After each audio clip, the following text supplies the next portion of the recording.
Let's start off from Parliament because the minority there is continuing its onslaught on the Electoral Commission as it proposed the constitutional instrument which makes the Ghana card the sole identity document to register as a voter. For hours yesterday, the Electoral Commission chairperson and the NIA executive secretary briefed MPs on the controversial subject matter. Here are highlights from that engagement for you. Minority Leader Haruna Idrisu had always insisted that EC Chairperson Jean Mensah appears before the House over this controversial CI. Madam Jean Mensah says this CI will help make Ghanaian election even more credible as she mounted a spirited defense of the proposal. The CI before Parliament seeks to promote the continuous registration of voters and advocates for an all-year-round registration of eligible voters at the district offices of the Electoral Commission. It is a clear departure from the previous system where the voters' registration was done for a limited period. We are mindful of Article 42, Article 42 of the Constitution, which enjoins us to register Ghanaians who are 18 years and above and who are of sound mind. We do not intend to disenfranchise persons who qualify to vote. More especially, it will prevent unqualified persons from influencing our elections and having a say as to who should govern our country. This is an issue that borders on the sovereignty of our nation. Simply put, only eligible Ghanaians must be entitled to vote. And we call on our honorable members to support our efforts to prevent foreigners and minors from getting onto our electoral roll, that the Ghana card will not be used to vote in the 2024 election. The Ghana card is only a requirement to register as a voter.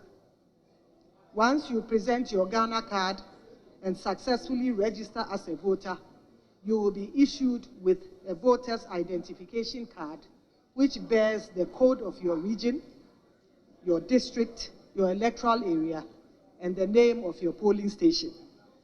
The Ghana card does not have these features, and therefore it will not be used to vote in the 2024 general election. The NIA, the institution dealing with the production of the Ghana cards, which is at the center of this controversy, are also of the opinion that the Ghana card will make the election even more credible. Professor Kenatifa is Executive Secretary of the NIA. With respect to the integration of our database with EC, the hope is that it will help eliminate the cost of periodic voter register compilation, card issuance, and voter verification, depending on which of these options the EC will independently select to pursue. But it will also result in the issuance of secure ID smart cards with 10-year life cycles if this were ever to be considered. But most importantly, it will eliminate concerns over voter fraud due to the high integrity of our database.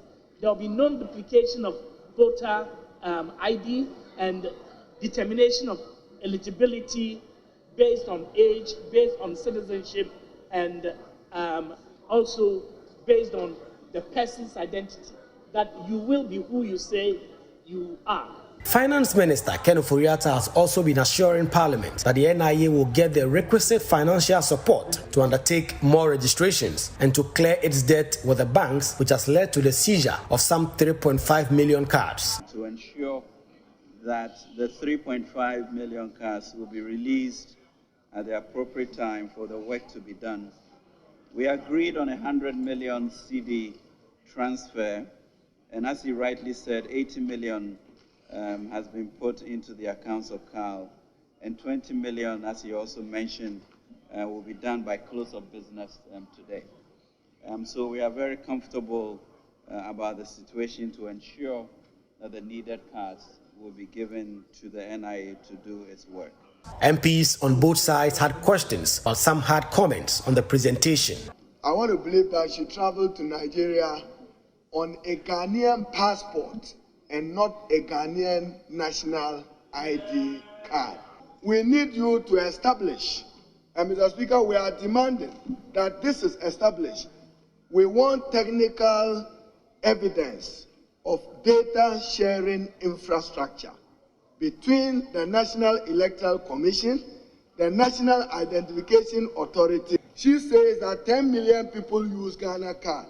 It means that some 3.4 million use other references other than Ghana card, where their votes illegitimate and they did undermine our democracy. I thank you, Mr. Speaker.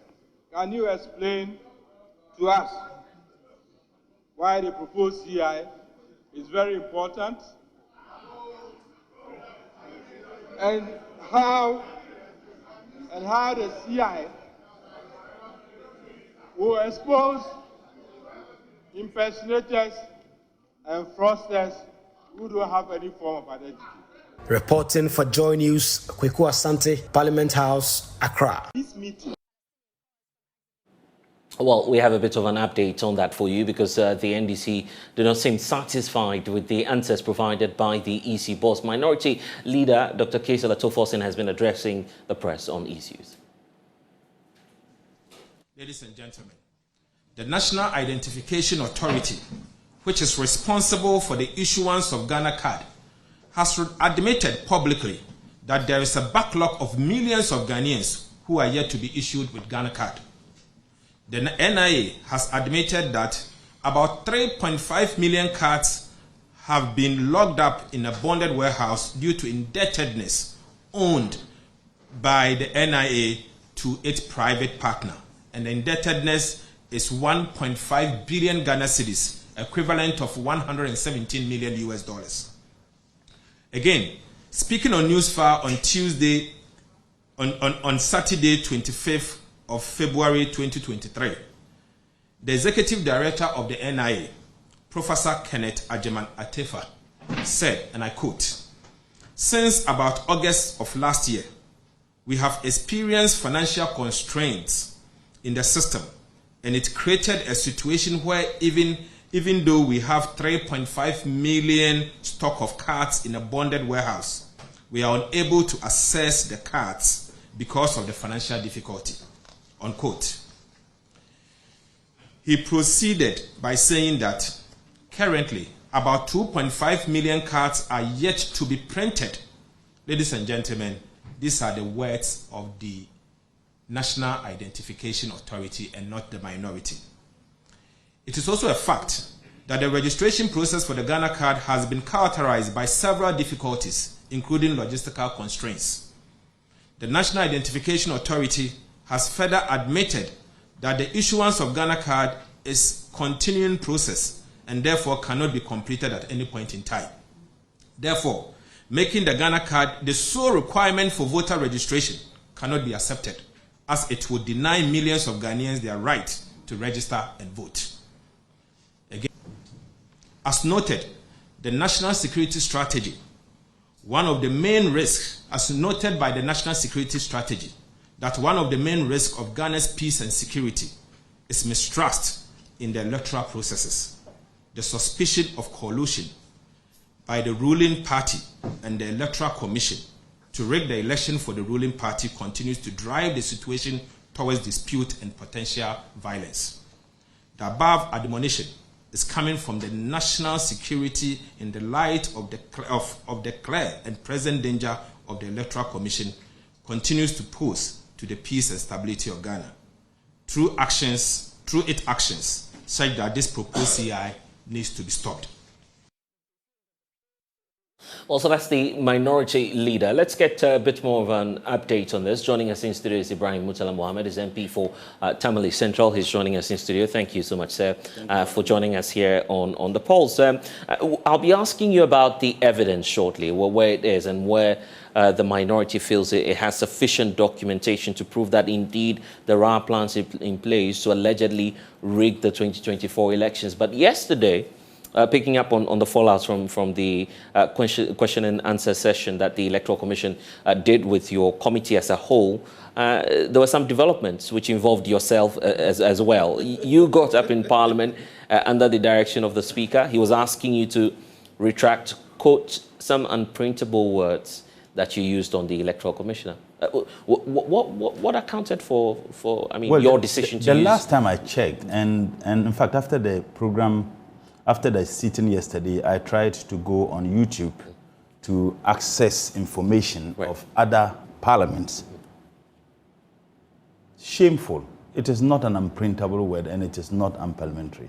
To use the word shame? I use the word. But you don't use the word shame in your practice, right? No, I use the word shameful because the chairperson of the Electoral Commission, Madam Jean Mensah, was absolutely lying through her teeth.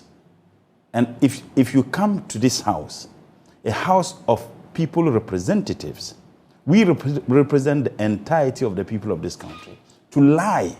And I said shameful. So when the speaker, and I didn't even say it into the mic, the parliamentary proceedings and the practices, and perhaps some of the people who were making noise, some of them just came. So they do not understand how parliament works. Whatever you say with the mic being off or off the mic, it is not recorded as an official statement of the House. And so when the speaker asked me to retire, he didn't ask me to apologize. Right. He didn't. Yeah, he told the you minorities to take back what you had said. No, in fact, even if you listen to the speaker's directives, he was not even instructing me to. He gave me the opportunity, and I said, look, that statement, I could have said I wasn't referring to Jean Mensah, but I'm not a liar. I don't run away from my words. So you were not shaming Jean Mensah? No, all you were saying that's was shameful. I mean, she was lying, and I said shameful. So when I said shameful, I mean shameful for lying. And then they were making a whole lot of noise, and the speaker called on me. And I said, look, Mr. Speaker, that statement I made, I didn't make that statement into the mic. So whatever statement you make on the floor, with the mic being on, it will be recorded as an official statement made in Parliament. The Speaker came back saying that there was a committee sitting. Yes, I was asking the Speaker the basis on which he wanted me to withdraw. The Speaker didn't say apologize. So, because I never even apologized. I said the basis on which the Speaker wanted me to withdraw. So in my response, I said, look, Mr. Speaker, I am withdrawing this statement just because of the reverence, the respect I have for you, not because of the statement I made. And in any case, I didn't make the statement into the mic. So if I made the statement into the mic, and you have a problem with the Speaker, we could have argued and debated as to whether that statement was parliamentary or unparliamentary. But because it was not even into the mic, I asked the Speaker what he wanted me to withdraw. And the Speaker's explanation was that we're in the committee of the whole. And therefore, committee of the whole, there are certain things that can be made. So he was asking me. So my withdrawal had nothing to do with whether that statement was parliamentary or unparliamentary. My withdrawal had to do with the respect I had for the Speaker. And perhaps I didn't want it to degenerate. Some of them were not for Jean Mensah. No, not for Jean Mensah. You have no respect for her? What is disrespectful about someone lying and you tell the person shameful? What is disrespectful? Some say you were getting personal in that regard. How personal? I mean, if Jean Mensah had respected Parliament and respected the people of this country, she won't come to Parliament and be lying. She was lying through her teeth. So I said shameful. So when I said shameful, then they were angry, and some of them, I realized they were just ignorant as to how parliamentary work is done. Because if they knew, if you observe the leadership, and I started pointing out that I never made the statement in the mic, Honorable Afenyo, Honorable Anodompre, the majority leader, they sat down, they never even ought, because they knew that I was right. They knew that I never made the statement into the mic.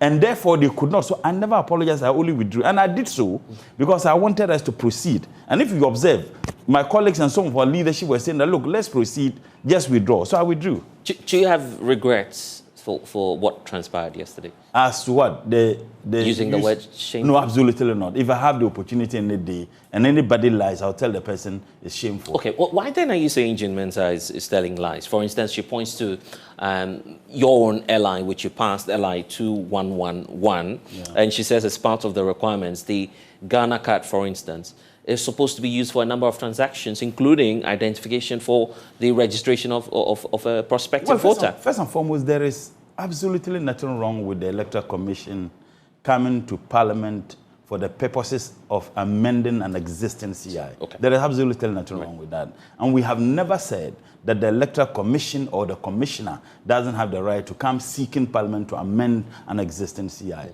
We have had this since 1993, that at any point in time, if an Electoral Commissioner feels that one of the means or processes by which they can use to perfect the system of our electoral processes, they can come with a CI. You remember we were voting with opaque ballot boxes and then to transparent ballot boxes. The pictures were not even, it was just chump printing, and then we'll move from that to biometric. At any point in time, CEIs, electoral commissioners or electoral commissions demand Parliament to amend CIs. But if any time such demands are made on Parliament, they provide justifiable reasons why they think that the existing CI be amended. In fact, if the Electoral Commissioner or the Electoral Commission thinks that the entire CI should be scrapped so that they come out with a new CI, they can do so.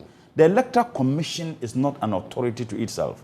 The Electoral Commission works for and on behalf of the people of this country. Our taxes ensure the comfort of the Electoral Commissioner and her deputies. And therefore, we should hold them accountable, whatever they do. Remember that once the CI is laid, it takes its natural course. Within the number of days, it becomes a law.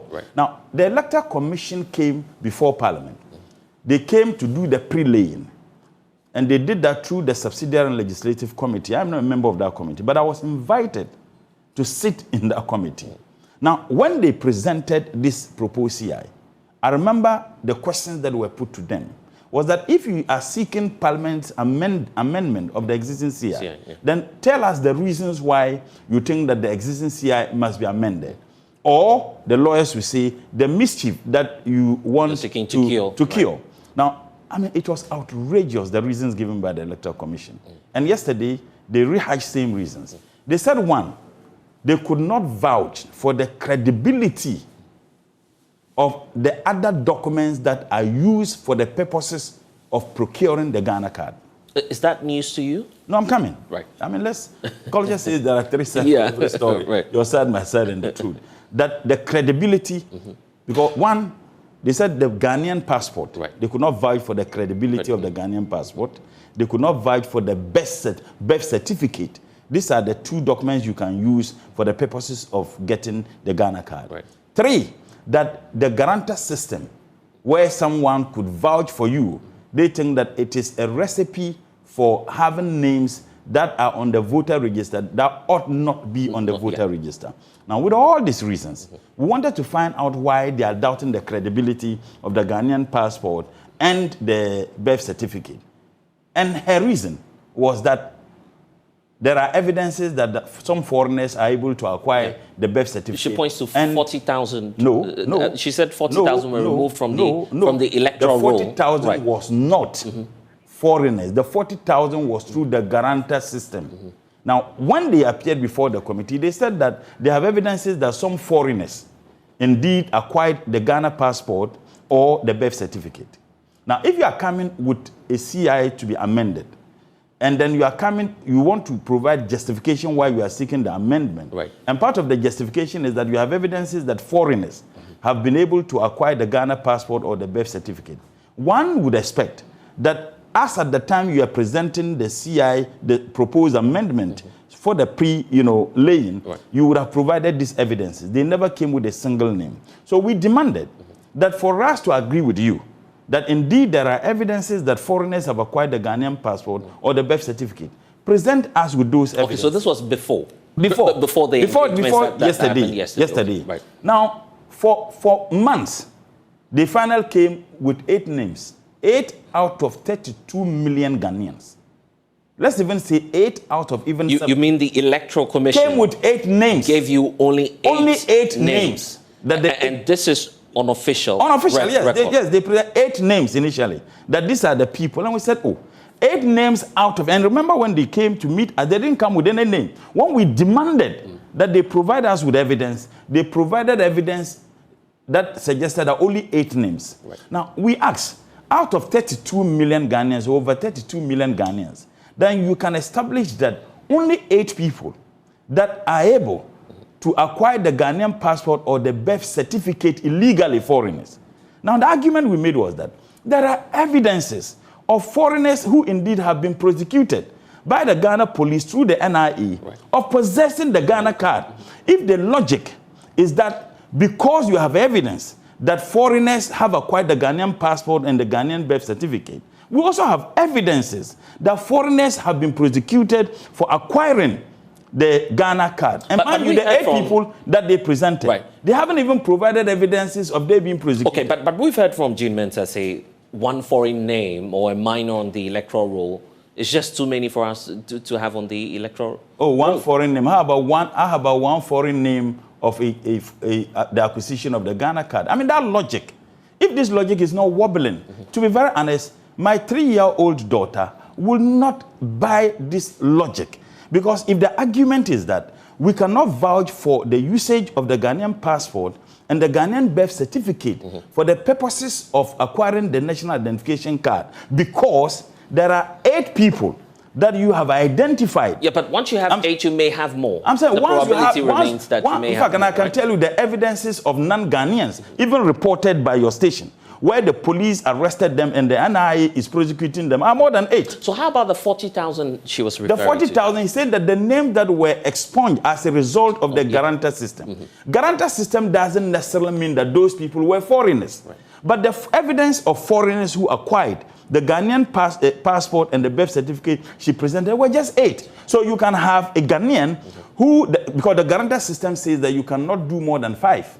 So if someone did more than 5, 6, they expunge the name. So the Guarantor system doesn't mean that they were foreigners. But the evidence they submitted to us that were foreigners who acquired the Ghana passport or the birth certificate were 8. So I'm saying that let's look at her own logic. So that is one. So completely illogical. It simply doesn't make sense. So if that is the reason why they cannot vouch for the validity or the authenticity of the Ghanaian passport and the birth certificate for the purposes of acquiring the Ghana card, then that same argument can be made of the acquisition of the Ghana. Okay, but yesterday, let me make this point. And you make that point for me, but I'm sure you're also mindful of the ruling of the Supreme Court, for instance, on the use of the birth certificate. We are not talking about the birth certificate here. Okay, you'll get to that. We are not even talking about the birth certificate. I haven't even mentioned, we are talking about the Ghanaian passport. And in any case, the Article 42 of the 1992 Constitution is very clear. It says, among others, that citizens or Ghanaians must be registered once they are above the age of 18 and with sound mind. It says shall. So that is legally, that is compulsory. Okay? Now, the reason why the issue of citizenship matter is that if you are not a citizen of this country, you cannot have a birth certificate that shows that you are a Ghanaian. If you are not a citizen of this country, you cannot be deemed to be possessing a Ghanaian passport. If you are not a citizen of this country, you cannot possess a Ghana card. Mind you, even with the Ghana card, foreigners can acquire the Ghana card. But those foreigners, it would have been indicated that they are not citizens of Ghana. People with dual citizenship can have the Ghana card. Even foreigners. You remember, within the Ghana card. Now, even the numbers they are brandishing. I was on a program with one of the leaders at the National Identification Authority. And I says, tell me the number out of the 17 million. How many of them are non-Ghanaians who have the Ghana card? Because non-Ghanaians can possess the Ghana card. It would have indicated that they are foreigners. So what's your fear? They still have not may make it onto the electoral roll? They still have not been able to provide that evidence. Another point that we need to establish. The idea of being allowed to register, to vote, as stated in Article 42, is anchored on citizenship. The Ghana card doesn't establish citizenship. It establishes identification of who is a citizen. There are several ways by which you can establish a citizenship of a person. But the Ghana card does only one. It should identify someone. Now, I was supposed to ask questions. In fact, the 3 of us who were supposed to ask the last questions was myself, Honorable Ahmed, and Honorable Atuforsen. Now, the speaker, when it got to the last set, he said he was tired, and therefore we should allow only the speaker. Oh, so you still had more questions? Yes, my questions. I wanted to ask 3 questions. I wanted to find out from Madam Jean Mensah whether she is aware that some foreigners have been prosecuted by the National Identification Authority possessing the Ghana card. there's no way she could have said no, because the answer is yes, some foreigners have possessed the Ghana card. And if she agrees, will she then agree with me, based on her logic, which is illogical anyway, that the basis on which she is saying that the credibility of the Ghanaian passport and the Ghana birth certificate could not be vouched for the purposes of acquiring the Ghana card can be applied to the Ghana card itself, because when there are evidences that foreigners indeed acquired it. The other one is that Madam Jean Mensah, in acquiring her Ghana card, what document did she use to prove her citizenship before she was able to acquire the Ghana card? Because you don't just go walk there and say, I want a Ghana card. Right. You must provide evidence of your citizenship before they give you the Ghana card. I wanted to find out from Madam Jean Mensah, what documents did she use to acquire her Ghana card? It will either have been the passport or the birth certificate or someone guaranteed or vouched for her.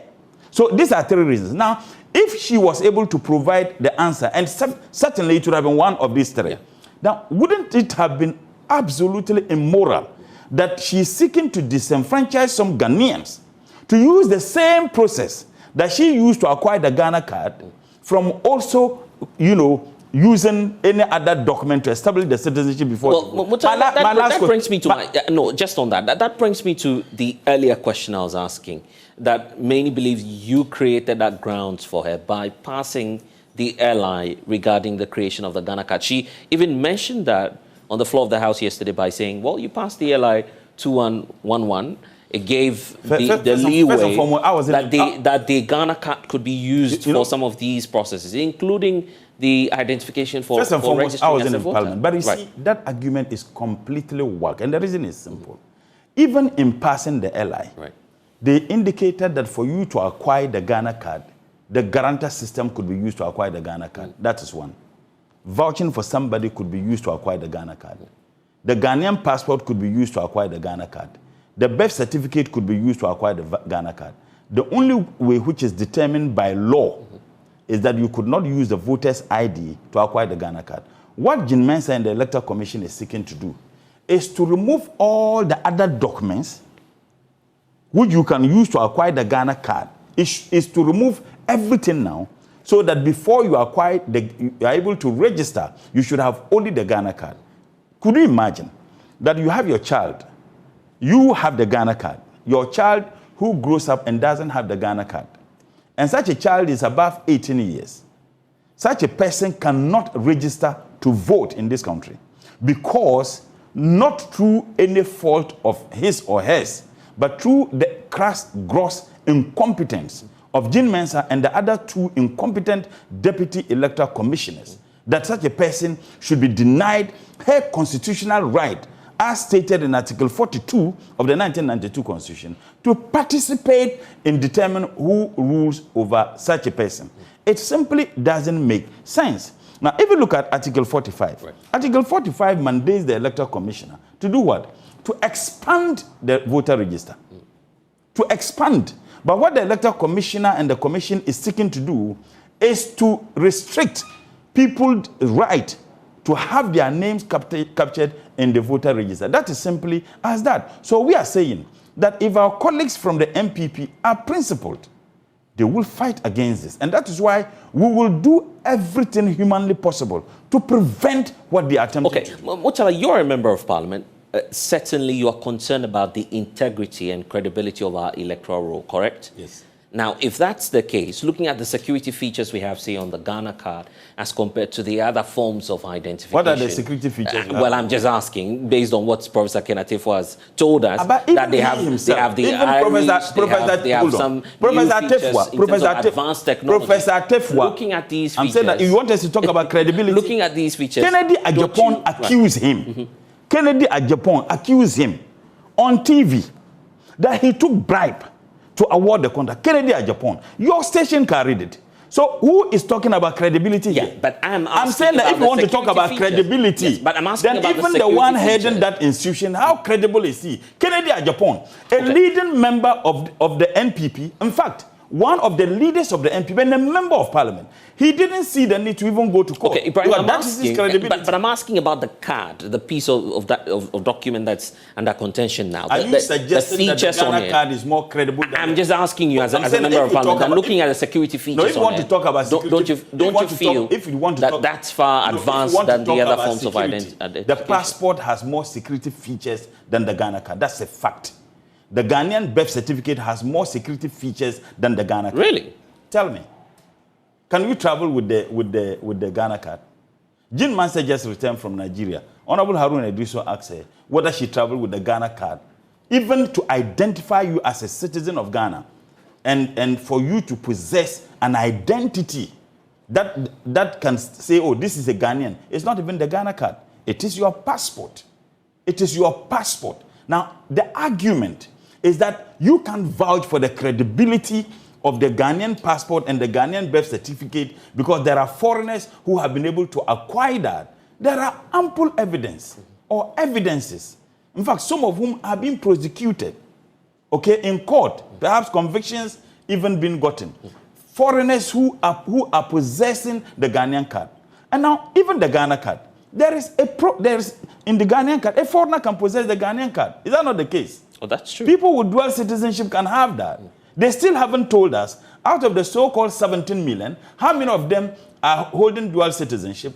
Because if you're holding dual citizenship, you can't be an MP. Right. If you're holding dual citizenship, you can't be a minister. Right. And how many foreigners are in possession of the Ghana card? They still cannot provide us with this. Look, my constituency. Now, you have people who applied for the Ghana card. And then they are told that they can only get the Ghana card in September. The NIA boss himself, in fact, one of the leaders of the NIA, your station, I religiously monitor my news through your station, indicated that, look, their program and the NIA is not sacrosanct to or under the beheads of the Electoral Commission. So whatever they do it distinctively of the Electoral Commission. So how can you now use a body and the work of that institution which you do not have control over? The Electoral Commission has no control over the National Identification Authority. Now you are now relying on a data that is provided by an institution that you don't have control over for the purposes of establishing citizenship of a person for which you can use as a basis to register such a person. It simply doesn't make sense. So what we know, what they intend to do, and we know what they are planning to do. What they are planning to do is that, look, if they succeed in having this, even though she stated clearly that the purposes or the purpose for the amendment they are seeking is to use it only for the limited registration. But that woman is not credible. She's been lying. She lied to the people of this country, and I can give you a litany of lies. Look at the issue of even the elections we had. Just 2 days before the election, or a day before the election, she sat in the comfort of her office and issued a statement. I mean, even the declaration of the results, inconsistencies. Look, yesterday demonstrated the crass incompetence of Jean Mensah and the other two, unfortunately, who happened to be my former lecturer. Absolutely incompetent. But I'll tell you one thing. Okay. There is a popular Dagomba proverb that you cannot sleep with an itching anus and do not expect to wake up with smelling fingers. The problems we have today are not problems that are occasioned by anybody, but they are problems that are occasioned by the crass, unacceptable, unbridled incompetence of Jean Mensah and the other two deputies. Look, this was the statement she officially gave to us. Right. Grammatical errors, and I'll give it to you. Yeah, but I don't think you want to major in the Parliament is a serious, it's a house. I get the point. Let me finish. Parliament is a house of records. I attended a Sato school. My English may not be the good, but I could detect grammatical errors, typographical errors. This way, she cancelled this. Okay. She brought a document to present And in the process, she was cancelling and rewriting. But I guess look, you would I'm want just us to showing you look at evidences. Yes, Let your station but let's look at what's carry it. She was cancelling and writing. You may not want she submitted major. this. You may not want to major on this. Let's look at the. You think it is not serious? Well, that's serious. The Electoral Commission of Ghana. But what I mean, what's of utmost concern Incoherent as an MP, the sentences would be the Ghanaians that may be potentially disenfranchised if we do not do the right thing. Why not turn your heat and your attention onto, say, the NIA? Some say you have a good opportunity there because the Electoral Commission, for instance, through the laws that we have, they are not subject to the control necessarily of Parliament. They are an independent institution. They are subject. If they were subject to the control of Parliament, I get your point. Yes, so but then for the NIA, in terms of resource-wise, in terms of controlling them, the ease of controlling them, you have an upper hand as a house. So why not turn your attention to the NIA, ensure that the promises that you were given are fulfilled? With all due respect, this is ridiculous. The NIA doesn't organize elections in Ghana. The NIA doesn't organize our elections. And in any case, our argument is that the NIA production of national identification cards should not be the only exclusive document that should be used to acquire or for the purposes of having your name put in the voter register as stated in Article 42. 2. The NIA document should not be the only document that should be used to establish one citizenship. And in any case, the NIA document doesn't establish citizenship. It only identifies a citizen. So I can be a citizen without necessarily having the national identification card. But once I have the national identification card, it means that I'm a citizen. I get what I'm saying. It means that when I say once I have a national identification card, it means I'm a citizen. I don't want to contradict myself. Some are not citizens who have it. It should have indicated non-citizens on the card, on the face of the card. So I'm talking about the one that indicates that you are a citizen. Right. Now it means that between the holding of the national identification card and citizenship, this one is a subset.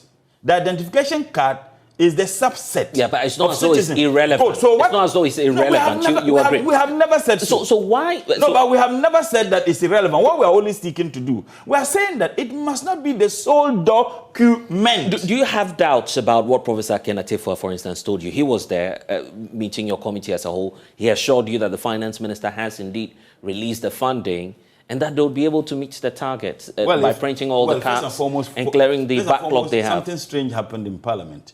The finance minister, the first time, when the Jean Mensa was supposed to appear for Parliament, spent hours in Parliament. This is a man who was not willing to even answer questions in Parliament. He comes to Parliament absolutely condescending. He had time. So what this government is doing, they care less about the suffering of the people of this country. They care less about the suffering of pensioners, those who have sacrificed their lives, their effort in building this country, who are now very old. Their monies have been taken away from them unjustifiably by this government. They care less about them. Maternity hospitals, plaster, or what do they call them? Gauze. People don't have them. They care less about those things. But they are able to find money, millions of dollars. This Jean Mensa Electoral Commissioner was given over $80 million to compile the last voter register. Over $80 million. Now, if you were given the mandate, and with $80 million, which is added up to the over $400 billion, this incompetent government has borrowed, which will be paid by myself and you. Now, if you are given the responsibility to do that, yet there are Ghanaians, you think, who were able to procure the voter register through illegal means, who should be blamed for that? Is it me or you or the Electoral Commission? She says blame the system, the Guarantor system. Who is in charge of the system? It's just like I come here, then something, maybe your table is not well cleaned, and they say, oh, blame Mutala because Mutala participated in our program. Another clause that people are losing. Yeah, no, but you're leaving my question about the assurance from the NIA. The NIA was on the floor of the House. We cannot They gave you the assurance that they will meet the target. We cannot trust Professor Atefa was before you. No, we cannot. Professor Atefa, you remember the bus rape girl, the girl issue? This man, No, but it's not about the individual. No, it's about the assurance. The institution is from headed, the NIA. The institution is headed by an individual. Do you have doubts that they will meet the target? Is it that you have doubts? No, the NIA itself has provided figures that were contradictory yesterday. You remember when Honorable Ayerga pointed out, and Honorable Ayeni, that even their figures themselves are contradictory. I just raised the point here. I said there are over 17 million people they claimed that is over 15 years to and above. We told them, I remember Honorable Adongo asked, how many of them are the 15, 16, 17 years? 2, how many of them are non-Ghanaians who are given an aspect of the national identification card which is not supposed to be given to non-citizens? Because mind you, the national identification card can be given to people with dual citizenship. Even if you are a non-Ghanaian, you can apply. There is a special, which of this, the 17 million, they have not been able to provide that information. I mean, the inconsistencies in the kinds of information they provide is legendary. But let me raise this point. That is one thing many people, if you look at the proposed amendment, do you know, this electoral commissioner is proposing that it will be the discretion of the electoral officer to determine where voting centers should be? Do you know it's in the amendment? Really? Yes. Which portion? Sorry, centers for registration. Oh, I think I'm just telling you to do that. But so you finish us with yes, with I'm the portion saying that there is in it. So what it means is that an electoral officer can decide that, okay, we want to do the registration in my bedroom. Mind you, we have evidences of people taking the electoral registration to be done in certain obscured corners, not approved. We also demanded to know, give us the list of all polling stations across the country. That is not provided. The Electoral Commission is demanding that we legitimize criminality, illegality. That's what they are demanding we do. So that once we give that right, then they can decide wherever they want to have the registration, then they do so. Again, the idea that the guarantor system should be taken out, if this is not ridiculous, then perhaps I don't know what it is. The guarantor system. The guarantor system is to establish citizenship. So, for example, you have your brother. If you are a twin, then your twin brother was not in Ghana when they were undertaking the registration exercise. Now, your twin brother has arrived in Ghana. He doesn't have the Ghana card. That is your twin brother. Right. If they want to do DNA, they can establish. The Electoral Commission says, no, you cannot participate in the elections because you do not have the Ghana card. When your twin brother, who left the shores of this country, through the usage of the Ghanaian passport, when he returned, for the immigration to allow him entrance into Ghana and stamp, he should have possessed a passport. And that passport indicates that he's a citizen of Ghana. Jean Mensah says that your twin brother cannot participate in the elections. It simply doesn't make sense. I get that point. How do you then respond to this fear that you're fighting a losing battle? Yesterday, it came up on the floor of the House. The majority leader pointed out that there is no way, there is no law that you can use to stop government business from proceeding in the House. You heard him clearly on that. Do you know until... The belief is that all you're doing will come to naught and that you cannot fight government business on the floor. There's a popular proverb in the Guang that they don't carry the cripple to see what is coming. They carry the cripple only to see what is going. Because what is coming, he will see it when it arrives. ROPA was passed. And in fact, President gave his assent to it, but they could not implement it. You see, sometimes, I just want to quote Machiavelli. Machiavelli says that there should be war so that people will appreciate the value of peace. What they are doing, and that's why Honorable Bauer asked the woman, look, when people feel that they are so suppressed, when people are disenfranchised, to participate in an electoral process by a government that has lost touch with the people, by a government that the people are angry with, and they think that the only way they can rig the elections of 2024 is to manipulate the system. Yeah, but you don't have any evidence to back what you're saying right now. No, we do. We do. Coming events, they say, cast their shadows before them. There are several evidences. Ghanaians were gunned down because someone wanted to be a president.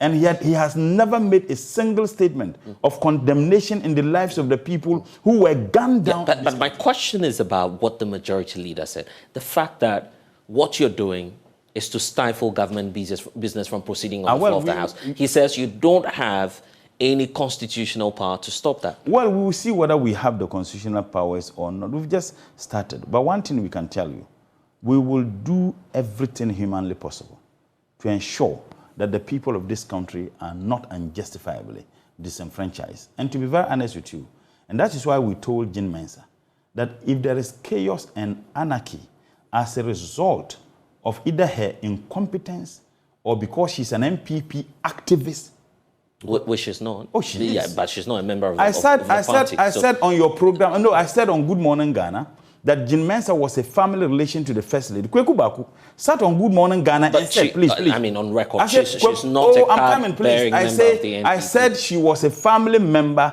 of the First Lady. Kweku Baku sat on Good Morning Ghana and said that was not true. And you people, because a section of the Ghanaian media is zombified, people believe and agreed with what he said, only for it to be proven in the court during the petition that she was indeed a family member of the First Lady. She's an activist of NPP. She's not only a member, an activist. Dr. Bosman Asari was my 2-year senior in Legon. I was in the psychology department. He was in the political science department. He was an MPP activist. When I came to the department to do my PhD, he was the head of the department. Now his profile and he was the TESCON. He was the TESCON patron. He's now the deputy I'm saying commissioner. that he is now an the deputy MPP commissioner for the EC. I mean, he's an MPP activist. So when you have the Electoral Commission flooded with MPP activists, they think that they can do anything. What we want to assure them, 2020 is not 2024. And if anybody thinks that what they did in 2020 and got away with it, we are assuring them they will meet their meter. We will not allow anybody to be disenfranchised in this country. Look, let's go into the elections freely and fairly. Don't disenfranchise anybody. Whoever wins, we come here and then we follow. But I've heard some of them start to say, oh, Nigeria, they have broken the aid and therefore break the... Ghana is not Nigeria. And this country is not owned by anybody. This country, our democracy, is tried and tested. And clearly, I mean, if it is not shameful, we are now using Nigeria democracy. And with all due respect to Nigeria, because ours is longer, ours is tested. Even Nigerians themselves will tell you that the system they have in place is not the best. Ours have been tried and tested. You now have MPs who are now saying that, oh, Nigeria has broken the aid. We also break the aid. They are not interested in breaking the economy. They are interested in breaking the aid. They care less about the suffering of the people of this country. Okay. And that is why I think that you, the media, to be very honest, and I'm not saying the entire media, right, a section of the Ghanaian media is so zombified that when the MPP zags, they zag.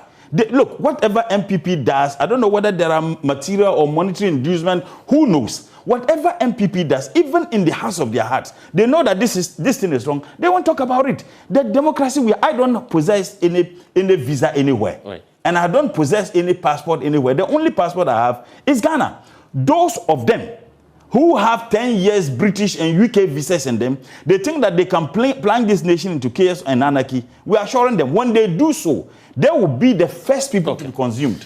We need to go. We're grateful that you've been able to join us, and we're definitely looking out to see what the minority will trigger in Parliament on that. Ibrahim Mutala Mohammed is the Member of Parliament for Tamale Central. Thank you. You people for joining. No, do they? Your money? Do they pay? We are taking a short break. I've seen that you guys are working hard, but do they pay you well? We'll be right back. You don't want me to talk about it. We'll be back shortly. Please stay. Well.